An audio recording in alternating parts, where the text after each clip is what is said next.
Hello, good morning, नमस्कार and a very warm welcome to the channel online शिक्षण। मैं हूं आपके साथ अंजलि बालियान और आप सभी साथियों का स्वागत करती हूं।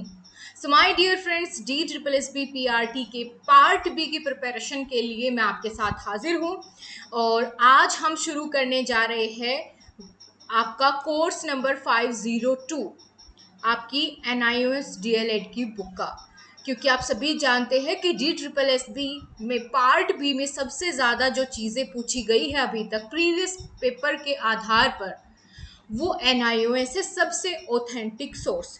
इसके साथ साथ मैं आपको इग्नू से भी कवर करा रही हूँ वही सेम टॉपिक्स। जैसे मान के चलिए अगर NIOS में उसके बारे में कुछ चीज़ें ज़्यादा क्लियरली एक्सप्लेन नहीं की हुई है तो मैं वहीं पर उसके साथ इग्नू के नोट्स को भी ऐड करती हूँ, यानी वो टॉपिक फिर इग्नू से उसमें ऐड करके आपको क्लियर कराती हूँ। ठीक है, तो आपको बिल्कुल निश्चिंत रहना है कि ये सफिशिएंट होगा कि नहीं होगा। ये मोर देन सफिशिएंट है आपके DSSB के एग्जाम के लिए, बेहद डीपली बहुत अच्छे तरीके से जितना आपके एग्जाम में पूछा जाता है उस पैटर्न को ध्यान में रखते हुए। तो आज हम 502 ब्लॉक की या 502 कोर्स की यूनिट नंबर 1 स्टार्ट करेंगे। ये क्लास नंबर आपकी 22 है। इससे पहली क्लासेस अगर आपने नहीं देखी है तो ज़रूर से देख लेना। और जो ये वाला आपका कोर्स है ना 502, ये सबसे इम्पोर्टेंट कोर्स में से एक है ना, सबसे इम्पोर्टेंट कोर्स में से एक है क्योंकि इसमें लर्निंग और टीचिंग के बारे में हम लोग सीखेंगे, जानेंगे। तो आज हमारी पहली यूनिट क्या है? लर्निंग है। इसमें हम concept of learning, types of learning, factor affecting learning, है ना, कौन कौन से फैक्टर इन्फ्लुएंस करते हैं लर्निंग को, इन सब चीज़ों के बारे में सीखेंगे। सो गाइज, अगर अभी तक आपने चैनल को सब्सक्राइब नहीं किया है तो चैनल को सब्सक्राइब कर लीजिए और वीडियो को लाइक कर लीजिए। चलिए शुरू करते हैं अपने आज के सेशन को। Course number 502 unit 1। यूनिट 1 का नाम है learning and teaching during early schooling.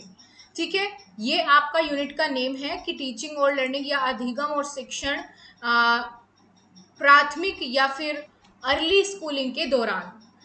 अब यहाँ पर आपका पहला टॉपिक आ जाता है लर्निंग क्या होता है ना, क्योंकि हमारी यूनिट क्या है? Learning and teaching. तो हमें सबसे पहले यही पता होना चाहिए कि अधिगम या लर्निंग कहते किसे है, इससे हम क्या समझते हैं। चलो शुरू करते हैं। लर्निंग क्या है? लर्निंग एक प्रोसेस है। Learning is a process, the process of being modified by the world around us, by what we do or by what we observe। Learning क्या है? अधिगम क्या है? एक प्रोसेस है, एक प्रक्रिया है जिसकी हेल्प से हम अपने चारों ओर, हमारे आसपास जो भी कुछ हम करते हैं या जो भी कुछ हम देखते हैं उससे जो हमारे विचारों में परिवर्तन होता रहता है, जो भी हम कुछ चीज़ें सीखते रहते हैं और पहली सीखी हुई चीज़ों को बदलते रहते हैं, मॉडिफाई करते रहते हैं, संशोधित करते रहते हैं, उसी को हम क्या कहते हैं? अधिगम कहते हैं या लर्निंग कहते हैं। इसके अलावा और भी तरीके से हम डिफाइन कर सकते हैं अधिगम को, लर्निंग को। Learning changes behaviour through training whether in a natural environment और ए लैबोरेटरी। क्या कहा है कि लर्निंग क्या करता है? हमारे बिहेवियर को चेंज करता है ना, क्या करता है? हमारे बिहेवियर में चेंज लाता है या व्यवहार को बदलता है, चाहे वो प्राकृतिक वातावरण में या फिर किसी लैबोरेटरी में। ठीक है, तो लर्निंग का एक और मतलब क्या होगा कि बिहेवियर में चेंज होना। तीसरा क्या है? Learning is acquiring habits, knowledge and attitudes necessary for life. Learning क्या है? अधिगम क्या है? जीवन में जो हमारी आवश्यक हैबिट्स होती है, आदतें होती है ना, नॉलेज होती है, उन सबको प्राप्त करना ही, उन सबको सीखना ही क्या है? लर्निंग है। उनको एक्वायर करना ही क्या है? लर्निंग है।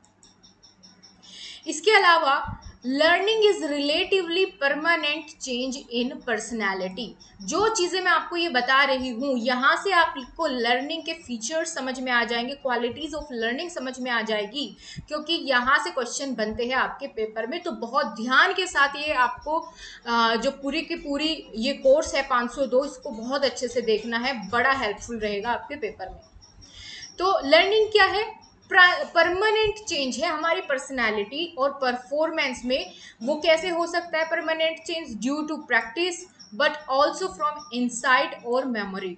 ठीक है, प्रैक्टिस से तो होता ही है, लेकिन हमारी मेमोरी से या फिर अंतर्दृष्टि से भी ये परिवर्तन होता है, हमारे व्यवहार में परमानेंट परिवर्तन होता है ना, स्थायी परिवर्तन होता है। वही क्या कहलाता है, लर्निंग कहलाती है, अधिगम कहलाता है, जब हमारे व्यवहार में क्या होता है, स्थायी परिवर्तन होता है। तो एक बार मोटा मोटी देख लेते हैं लर्निंग क्या है।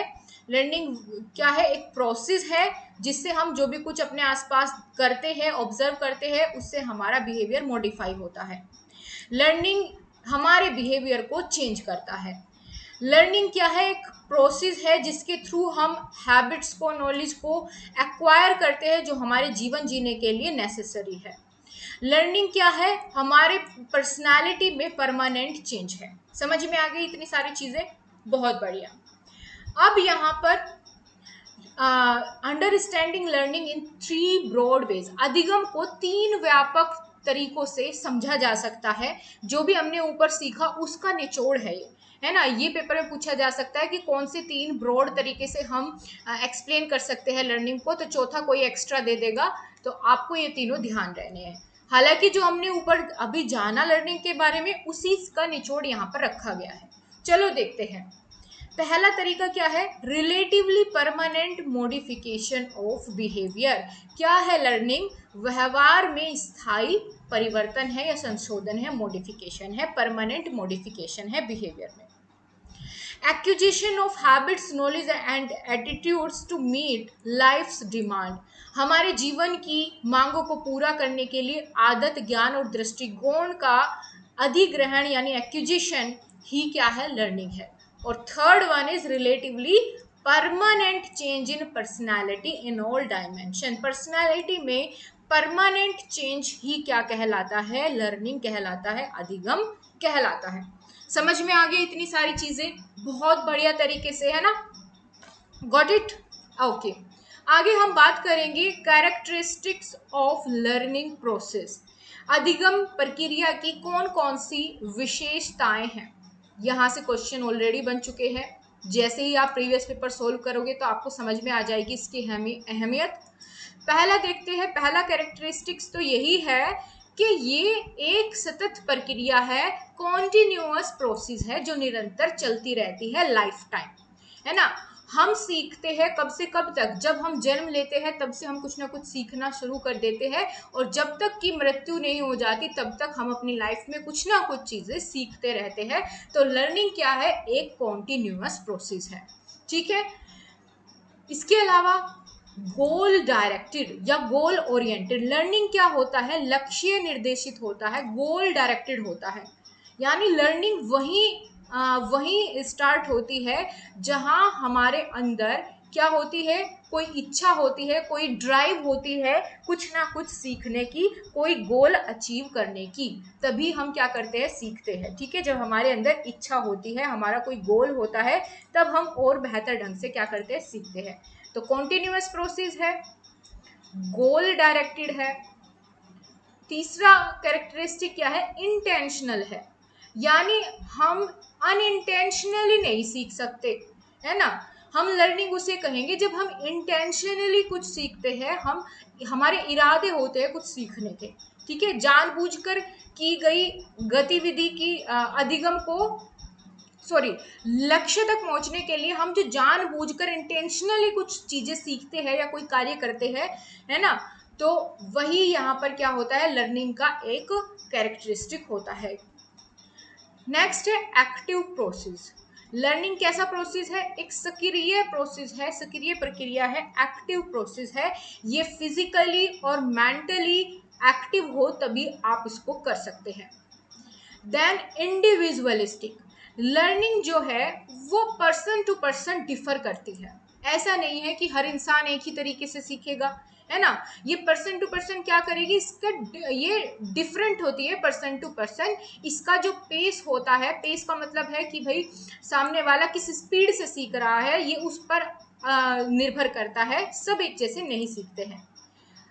नेक्स्ट है इंटरेक्शन विद एनवायरमेंट, कि हम अपने वातावरण के पर्यावरण के साथ इंटरेक्शन करके ही सीखते हैं। हमारे वातावरण में कौन कौन आ जाते हैं, हमारे पेरेंट्स आ जाते हैं, टीचर्स आ जाते हैं, टीचिंग लर्निंग मटेरियल आ जाता है ना। तो इन सब के साथ इंटरेक्ट करके ही हम लर्निंग करते हैं या सीखते हैं। देन लर्निंग इज ट्रांसफरेबल, यानी अधिगम क्या होता है, अधिगम क्या है, ट्रांसफरेबल है। एक सिचुएशन में अगर हमने कुछ सीखा है, हम उस लर्निंग को किसी दूसरी सिचुएशन में भी, उस दूसरे प्रॉब्लम को सोल्व करने में भी अप्लाई कर सकते हैं। ऐसा नहीं कि हमने अगर एक बार कुछ सीखा तो वो जीवन में आगे काम ना आए, वो कहीं ना कहीं, कभी ना कभी, है ना, रियल लाइफ एक्टिविटीज में कभी ना कभी वो काम आता है। हम एक जगह पर सीखी गई चीज़ों को किसी दूसरी प्रॉब्लम को सोल्व करने में भी अप्लाई कर सकते हैं उस नॉलेज को, ठीक है, जो हमने सीखा है। तो ये सभी क्या है, कैरेक्टरिस्टिक्स है लर्निंग के। आई होप यहाँ तक आप सभी को कोई डाउट नहीं होगा। नेक्स्ट, अब हम देखेंगे लर्निंग को कौन कौन से फैक्टर्स अफेक्ट करते हैं, अधिगम को प्रभावित करने वाले कौन कौन से कारक हैं। सबसे पहला तो यही आ जाता है कि लर्निंग एंड मैचुरेशन। लर्निंग को कौन प्रभावित करता है, मैचुरेशन यानी परिपक्वता। कोई इंसान अगर मैच्योर नहीं है तो क्या वो लर्निंग कर पाएगा। उदाहरण से अगर मैं आपको समझाना चाहूँ कि आपका छोटा सा बच्चा है, ठीक है, इन्फेंसी वाली एज में है, आप उसको साइकिल सिखाना चाहते हैं, तो क्या वो सीख पाएगा, नहीं सीख पाएगा। क्यों, क्योंकि वो मैच्योर नहीं है। उसकी जो पकड़ होनी चाहिए, उसके हाथों पैरों की जो हड्डियां मजबूत होनी चाहिए, वो अभी है ही नहीं, वो मैच्योर ही नहीं है, तो कैसे सीखेगा। तो सबसे पहला जो फैक्टर है जो अफेक्ट करता है लर्निंग को, वो क्या है, परिपक्वता है, मैचुरेशन है। चलो इसको और डिटेल में थोड़ा सा हम जान लेते हैं। मैचुरेशन किससे बिलोंग करता है, maturation relates to growth changes independent of environmental influence and is closely related to heredity। ठीक है, परिपक्वता वृद्धि परिवर्तनों से संबंधित होती है जो पर्यावरणीय प्रभाव से स्वतंत्र है और वंशानुक्रम से निकटता से संबंधित है। Learning is shaped by individual interaction with the environment. Learning क्या है, अधिगम क्या है, कि जब हम अपने पर्यावरण के साथ अंतः क्रिया करके जो सीखते हैं वही अधिगम है। ये तो हमने जान लिया पहले ही ऑलरेडी। यहाँ एग्जाम्पल बताया गया है, walking depends on muscles maturation. अगर हम बच्चे को चलना सिखाना चाहते हैं तो वो कब सीखेगा, जब उसकी मसल्स जो है पैरों की वो मैच्योर हो जाएगी, है ना। तो मैच्योरिटी होना जरूरी है, ये फैक्टर अफेक्ट करता है। साथ ही speaking is influenced by maturation but require practice to be fluent. आप इन्फेंसी की एज में बच्चे को बोलना सिखाने लगे तो क्या वो बोल पाएगा, जब तक उसकी जो फेशियल मसल्स है या फिर जो उसका वो मैच्योर नहीं होगा जब तक, और जब तक उसकी प्रैक्टिस नहीं होगी तब तक वो फ्लुएंट हो ही नहीं सकता बोलने में, है ना। तो यानी मैच्योरिटी क्या करती है, इन्फ्लुएंस करती है हमारी लर्निंग को। इतना समझ में आ गया बहुत बढ़िया तरीके से। देन सेकंड फैक्टर है रेडीनेस टू लर्न, यानी अधिगम के लिए तत्परता। सीखने के लिए अगर हम रेडी है तभी हम सीख पाएंगे, अन्यथा नहीं। ठीक है, आप क्लासरूम में जाओ और पढ़ाना शुरू कर दो, बच्चे पढ़ने को तैयार ना हो तो आप जो सिखाओगे वो सीख नहीं पाएंगे। तो जाहिर सी बात है, अगर रेडी नहीं है तो अधिगम भी नहीं होगा, लर्निंग भी नहीं होगी। तो रेडीनेस भी फैक्टर है जो अफेक्ट करता है लर्निंग को। ठीक है, क्लियर हो गया आपको इतना अच्छे से। देन आगे बात करते हैं, नेक्स्ट फैक्टर देखते हैं, लर्निंग एंड मोटिवेशन। यानी मोटिवेशन भी, प्रेरणा भी प्रभावित करता है किसको, हमारी लर्निंग को। अगर हम मोटिवेट नहीं हैं तो हम उस चीज को सीख नहीं पाएंगे। ठीक है, ये एक और फैक्टर हो गया। लेकिन जो ये मोटिवेशन वाला टॉपिक है थोड़ा बड़ा हो जाता है, क्योंकि आपका मोटिवेशन से रिलेटेड प्रीवियस पेपर में इसके टाइप्स के रिगार्डिंग क्वेश्चन आया हुआ है। तो इसको हम आज नहीं करेंगे, इसको हम कल करेंगे, क्योंकि नई वीडियो फिर ज़्यादा लंबी जाएगी, टॉपिक कंप्लीट पूरा नहीं हो पाएगा। ठीक है, तो हम यहीं तक रखेंगे। हमने देखे कौन कौन से फैक्टर्स अफेक्ट करते हैं, और मोटिवेशन के बारे में हम जानेंगे कल, क्योंकि ये बहुत अच्छा डीपली इसको मैं समझाऊंगी, यहाँ से क्वेश्चन बनता है। ठीक है जी, क्लियर? तो इसको हम करेंगे कल कवर, मोटिवेशन वाले टॉपिक को, एंड देन इसमें आगे और क्या बच जाता है। हाँ, अभी तो ये लंबी चौड़ी यूनिट है, तो अभी इसमें आपको 2 क्लासेस तो लग जाएगी, एक कल की एक परसों की, देन आपकी ये यूनिट कंप्लीट हो जाएगी। आई होप आपको यहाँ तक चीज़ें समझ आई होगी, क्लियर हुई होगी। अगर पसंद आई है तो वीडियो को लाइक ज़रूर करें फ्रेंड्स, ताकि मैं भी मोटिवेटेड फील करूँ, मुझे भी इन मोटिवेशन फील हो, ठीक है।